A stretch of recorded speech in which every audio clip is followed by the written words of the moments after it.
একেবাৰে প্ৰথমতে এই চেপ্টাৰটোৰ মূল যিটো নাম ট্ৰিগনোমেট্ৰি বা অসমীয়াত যাক ট্ৰিকোণমিতি বুলি কোৱা হয় ইয়াৰ অৰ্থনো কি খুব ভালদৰে বুজিলো ইংৰাজী শব্দটোৰ পৰা ইয়াক বুজিবলৈ একেবাৰে ইজি হয় গতিকে আমি তাৰ পৰাই যাত্ৰা আৰম্ভ কৰোঁ ফাৰ্ষ্ট কথাটো হৈছে চেপ্টাৰটোৰ নাম হৈছে আমাৰ বাবে ট্ৰিগনোমেট্ৰি মনোযোগ দি চাবা ট্ৰিগনোমেট্ৰি আমি যদি চাব বিচাৰো তেতিয়াহলে ইয়াত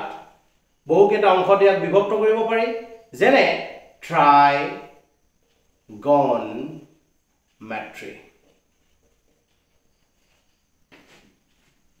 ট্ৰাইগনমেট্ৰি ইয়াক মই ফ্ৰেকশন কৰিছো আমাৰ ট্ৰিগনোমেট্ৰিক শব্দটোক মই ভাগ কৰি লৈছো ট্ৰাই বুলি ক'লে আমি বুজি পাওঁ থ্ৰী গন মানে হৈছে সাইড যাক আমি কওঁ বাহু আৰু মেট্ৰি শব্দটো আহিছে একচুয়ালি মেট্ৰনৰ পৰা যাৰ অৰ্থ হৈছে মেজাৰমেন্ট আৰু এই মেজাৰমেন্টক অসমীয়াত কোৱা হয় জোখ মাপ এতিয়া সহজভাৱে আমি বুজিব পৰা হৈছো যে তিনিডাল বাহুৰ জোখ মাপৰ কথা আমি ডিসকাস কৰিব গৈছো আমাৰ এই অধ্যায়ত এতিয়া তিনিডাল বাহুৰ কথা যে আমি প্ৰকৃততে কৈছো ইয়াৰ অৰ্থটো হৈছে কাৰ ক্ষেত্ৰত এনেকুৱা কি জিওমেট্ৰিক ফিগাৰ আছে এনেকুৱা কি জিওমেট্ৰীয় চিত্ৰ আছে যাৰ ক্ষেত্ৰত তিনিডাল বাহু থাকে যদি তেনেদৰে কোৱা হয় তেতিয়াহলে পোনপ্ৰথমতে আমাৰ মনলৈ আহে নামটো হৈছে ত্ৰিভুজ গতিকে ট্ৰিকোণমিতিত আমি মূলতে পঢ়িবলৈ গৈ আছো ত্ৰিভুজৰ বিষয়ে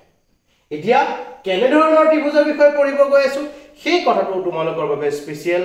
সমকোণী ত্ৰিভুজ তোমালোকৰ মাজত সকলোৱে নিশ্চয় এই সমকোণী ত্ৰিভুজ শব্দটোৰ লগত জড়িত সমকোণী ত্ৰিভুজ বুলি ক'লে আসলে কোৱা হয় যি ত্ৰিভুজৰ এটা কোণৰ মান এক সমকোণৰ সমান অৰ্থাৎ 90 ডিগ্ৰী যি ত্ৰিভুজৰ এটা কোণৰ মাপ 90 ডিগ্ৰী তেনেকুৱা ত্ৰিভুজক আমি কি বুলি কওঁ সমকোণী ত্ৰিভুজ যেহেতু আমি গম পালো যে এই ত্ৰিকোণমিতিত মূলতেই আমি কি কৰিব লাগিব সমকোণী ত্ৰিভুজৰ বিষয়ে আলোচনা কৰিব লাগিব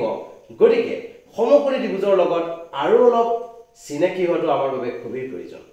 গতিকে আহাচোন ভালদৰে এবাৰ চাবলৈ চেষ্টা কৰো সমকোণী ত্ৰিভুজৰ বিভিন্ন অংশবোৰনো কি কি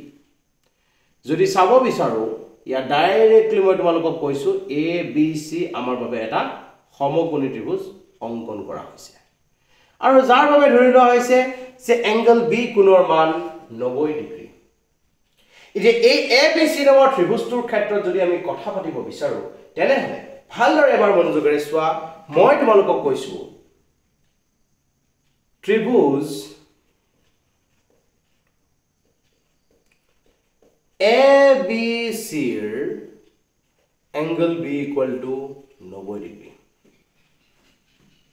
আমাক যদি ট্ৰিগোণমিতিৰ বিষয়ে যদি ক'বলৈ কোৱা হয় একচুয়ালি আমি ক'ব পাৰো গণিতৰ যি শাখাত সমকোণী ত্ৰিভুজ এটাৰ এটা সূক্ষ্মকোণৰ সাপেক্ষে ইয়াৰ বাহুৰ অনুপাতৰ কথা আলোচনা কৰা হয় সেই হৈছে ত্ৰিকোণমিতি মই কি কৈছো সমকোণী ত্ৰিভুজ এটাৰ কোনো এটা সূক্ষ্মকোণৰ সাপেক্ষে ইয়াৰ বাহুবিলাকৰ অনুপাতৰ যি আলোচনা সেই হৈছে প্ৰকৃততে ত্ৰিকোণমিতি গতিকে সমকোণী ত্ৰিভুজৰ ক্ষেত্ৰত যেটো এটা সূক্ষ্মকোণৰ কথা কোৱা হৈছে আমি জানো যে এটা ত্ৰিভুজৰ ক্ষেত্ৰত এটা কোণ যদি 90 ডিগ্ৰী হয় তেতিয়ালে বাকি দুটা কোণৰ যোগফল হ'ব লাগিব 90 ডিগ্ৰী গতিকে প্ৰত্যেকটো কোণেই বাকি দুটা কোণৰ ভিতৰত প্ৰত্যেকটো কোণেই হ'ব একোটা সূক্ষ্মকোণ গতিকে মই নাম দিছো যে এংগল 1 আমি এটা সূক্ষ্মকোণ হিচাপে বিবেচনা কৰিছো ইয়াতে এংগল সি আমাৰ বাবে সূক্ষ্মকোণ যদিওবা আমি বৰ্তমান আলোচনাৰ বাবে এংগল 1 সূক্ষ্মকোণ হিচাপে বিবেচনা কৰিছো এই ক্ষেত্ৰত মই যদি চাও ত্ৰিভুজ এবিসি ৰ angle B equal to 90 degree angle A equal to theta যত আমি নাম দিছো তাক থিটাৰ দ্বাৰা নামকৰণ কৰিছো আৰু হি প্ৰকৃততে আন একো নহয় সূক্ষ্মকোণ এই থিটাটো এটা গ্ৰীক বৰ্ণ আৰু এই গ্ৰীক বৰ্ণৰ দ্বাৰা আমি সূক্ষ্মকোণক বৰ্তমান সময়ত বুজাম গতিকে কি কৈছো মই ত্ৰিভুজ এবিসি ৰ angle B equal to 90 degree আৰু এ ইকুয়াল টু থিটা সূক্ষ্মকোণৰ বাবে এই ত্ৰিভুজটোৰ কথা যদি আমি পাতিবলৈ বিচাৰো তেতিয়া হলে আমি কি ক'ব পাৰো সেই কথাটো খুব মনোযোগেৰে চোৱা একেবাৰে প্ৰথম কথাটো হৈছে বি সি ৰ বিষয়ে আমি ক'ব পাৰো তাৰ পিছত আমি ক'ব পাৰো এ বি ৰ বিষয়ে তাৰ পিছত আমি ক'ব পাৰো এ সি ৰ বিষয়ে এই বাহু তিনিডাল ত্ৰিভুজটোৰ মুঠ তিনিডালেই বাহু থাকে আৰু এই বাহু কেইডালৰ ক্ষেত্ৰত ইহঁতৰ সম্পৰ্কবোৰনো কেনেকুৱা হ'ব ইহঁতৰ নামবোৰনো কেনেকুৱা হ'ব সেই বিষয়ে জনাটো খুব প্ৰয়োজন ফাৰ্স্ট কথাটো হৈছে আমি সদায় ইয়াৰ আগত যেতিয়া এপ্লাই কৰিছিলো তেতিয়া আমি সদায় কৈছিলো যে যিডাল বাহু থিয় হৈ থাকে সেইডালেই লম্ব আৰু যিডাল বাহু ভূমিৰ লগত মিলি থাকে সেই হয় ভূমি কিন্তু প্ৰকৃততে সেয়া সম্পূৰ্ণ সত্য নহয় ইয়াত সৰুকৈ এটা পাৰ্থক্য সোমাই আছে গতিকে ভালদৰে চোৱা মই তোমালোকক এই কথাটো যদি বুজি পোৱা তেতিয়াহ'লে তোমালোকে অদূৰ ভৱিষ্যতলৈ এই চেপ্টাৰটো পঢ়াত যথেষ্ট সুবিধাজনক হ'ব ফাৰ্স্ট কথাটো হৈছে BC নামৰ বাহুডালক যদি মই অবজাৰ্ভ কৰো তেতিয়াহ'লে এই BC নামৰ বাহুডাল থিটা কোণটোৰ সাপেক্ষে ক'ত আছে সেই কথাটো আমাৰ বাবে জৰুৰী হৈ পৰে এই BC নামৰ বাহুডাল থিটা কোণটোৰ যেহেতু বিপৰীতে আছে গতিকে আমি লিখিছো ইয়াতে BC ৰ ক্ষেত্ৰত বিপৰীত বাহু কাৰ বিপৰীত বাহু থিটাৰ বিপৰীত বাহু কাৰণ আমি থিটাৰ বিষয়ে আলোচনা কৰিম বিপৰীত বাহু যাক লম্ব বোলে কি বুলি বুজিব লাগিব আমি এতিয়া যে কোনোবা এটা সমকোণী ত্ৰিভুজৰ ক্ষেত্ৰত যিকোনো এটা সূক্ষ্ম কোণৰ ক্ষেত্ৰত তাৰ বিপৰীত ফালে অৱস্থান কৰা বাহুডালক আমি কি বুলি কম লম্ব বুলি কম আৰু ইয়াক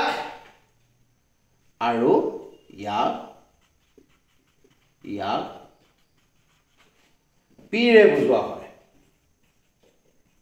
লম্ব কিৰে বুজাব লাগিব আমি P ৰে বুজোৱা হয় লম্বক বুজাবৰ বাবে আমি P ব্যৱহাৰ কৰিম একেদৰে আমি যদি চাও AB নামৰ বাহুডালৰ কথা যদি মই কওঁ AB ক'ত আছে থিটা আৰু 90 ডিগ্ৰীৰ মাজৰ বাহু থিটা আৰু 90 ডিগ্ৰীৰ মাজৰ বাহুডাল হ'ব আমাৰ বাবে BAB আৰু ইয়াক কোৱা হয় যাক ভূমি বোলে তোমালোকে মনত ৰাখিব লাগিব এই কথাটো যে ত্ৰিভুজ সমকোণী ত্ৰিভুজটোৰ ক্ষেত্ৰত যিডাল বাহু আমি আলোচনা কৰিব লগা এংগলটো আৰু 90 ডিগ্ৰীৰ মাজত থাকিব সেই হ'ব আমাৰ বাবে ভূমি আৰু ইয়াক কি বুলি কম আমি আৰু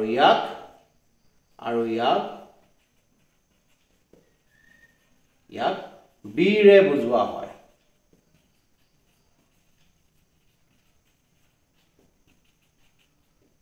ইয়াক B ৰে বুজোৱা হয় একেদৰে AC কথা যদি আমি ক'ব বিচাৰো AC ক'ত আছে 90 ডিগ্ৰীৰ বিপৰীত ফালে আছে যদি লিখিব পৰা 90 ডিগ্ৰীৰ বিপৰীত বাহু যাক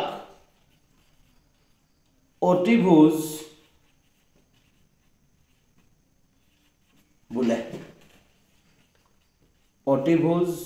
বোলে ইয়াক কি কৰা হয় আৰু ইয়াক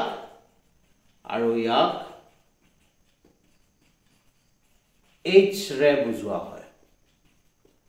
এতিয়া তোমালোকে আলোচনাৰ বিষয়বস্তুত এইটোৱে দেখিব যে এই সমকোণী ত্ৰিভুজটোৰ ক্ষেত্ৰত যে সূক্ষ্ম কোণটো আমি থিটাৰ কথা আলোচনা কৰিছিলো থিটাৰ বাদে যেতিয়া অন্য এটা কোণৰ কথা আমি আলোচনা কৰিব লগা হ'ব তেতিয়া কি কৰিব লাগিব এই বাহুবিলাকৰ ক্ষেত্ৰত এই BC আৰু AB ৰ ক্ষেত্ৰত সিহঁতৰ পজিশনটোৰ ওপৰত প্ৰভাৱ কৰিব যেনে মই যদি ইয়াক নাম দিও এতিয়া আমি এংগল C ৰ কথা যদি মই পাতিব বিচাৰো এংগল C ৰ বিপৰীত ফালে আছে AB এই ক্ষেত্ৰত কিন্তু ABC ত্ৰিভুজৰে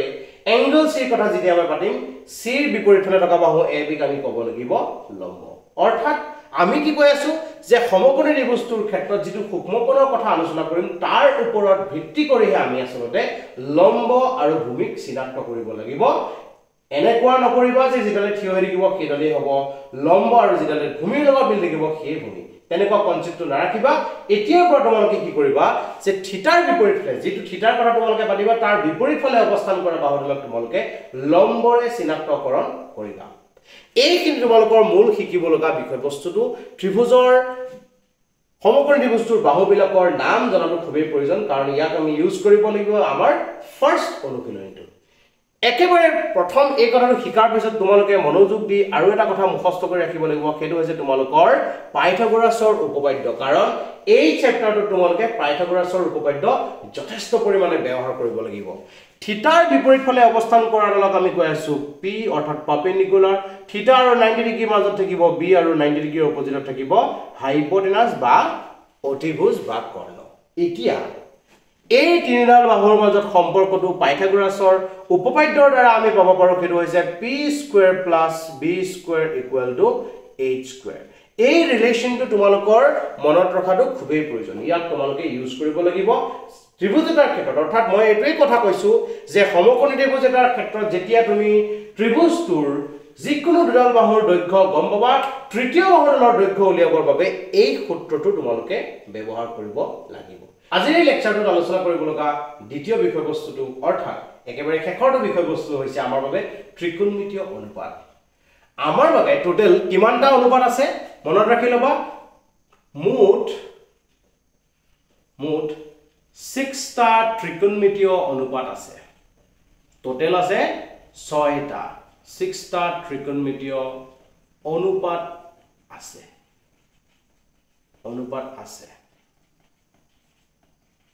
সেই অনুপাত কিটা কথা যদি মই ক'ব বিচাৰো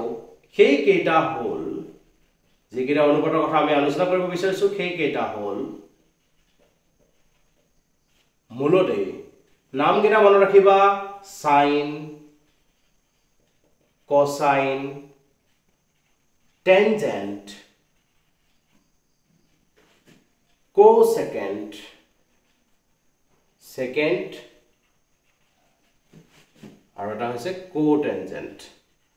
টোটাল 6টা ত্ৰিকোণমিতিক ৰেশিও আছে গোটেইকেইটা ত্ৰিকোণমিতিক ৰেশিওৰ প্ৰকৃত নামকেইটা তোমালোকৰ বাবে মই লিখি দিছো সেই নামকেইটা ভালদৰে চাই লোৱা একেবাৰে প্ৰথম ত্ৰিকোণমিতিয় অনুপাতটো হৈছে আমাৰ বাবে সাইন দ্বিতীয়টো হৈছে কোসাইন তৃতীয়টো হৈছে টেনজেন্ট চতুৰ্থটো কোসেকেন্ড সেকেন্ড আৰু কোটেনজেন্ট এতিয়া যদিও বা ইয়াৰ প্ৰকৃত নামটো সাইন কিন্তু আমি ইয়াক ব্যৱহাৰ কৰিম এনেদৰে SIN সাইন বুলি আমি এনেদৰে ইয়াক লিখিম একেদৰে কোসাইন যদি তাৰ প্ৰকৃত নাম কিন্তু আমি লিখিম ইয়াক কি বুলি cos বুলি টেনজেন্টৰ ক্ষেত্ৰত টেনজেন্ট বুলি নকৈ ইয়াক আমি ব্যৱহাৰ কৰিম tan কোটেনজেন্টৰ ক্ষেত্ৰত আমি ইয়াক ব্যৱহাৰ কৰিম cot সেকেন্ডৰ ক্ষেত্ৰত আমি ইয়াক ব্যৱহাৰ কৰিম sec আৰু কোসেকেন্ডৰ ক্ষেত্ৰত ইয়াক ব্যৱহাৰ কৰিম আমি cosec এই কেইটা হৈছে আমাৰ আমি ব্যৱহাৰ কৰিব লগা নাম যদিও বা ইহঁতৰ প্ৰকৃত নামকেইটা এইকেইটা মই প্ৰথম লিখা নামকেইটা হৈছে তোমালোকৰ বাবে প্ৰকৃত নাম আৰু সেকেন্ড যিকেইটা মই ব্ৰেকেটৰ ভিতৰত লিখিছো সেইকেইটা হৈছে আমি ব্যৱহাৰ কৰিব লগা নাম এতিয়া তোমালোকৰ বাবে এই গিটাৰ ডেফিনিশনটো প্ৰয়োজন হ'ব আৰু আমাৰ দ্বিতীয় যেটো লেকচাৰ হ'ব সেই লেকচাৰটোত আমি ইয়াৰ ডেফিনিশন বিলাকৰ বিষয় পঢ়িম গতিকে মৰমৰ ছাত্ৰী ছাত্ৰীসকল আজিলৈ ইমানেই ধন্যবাদ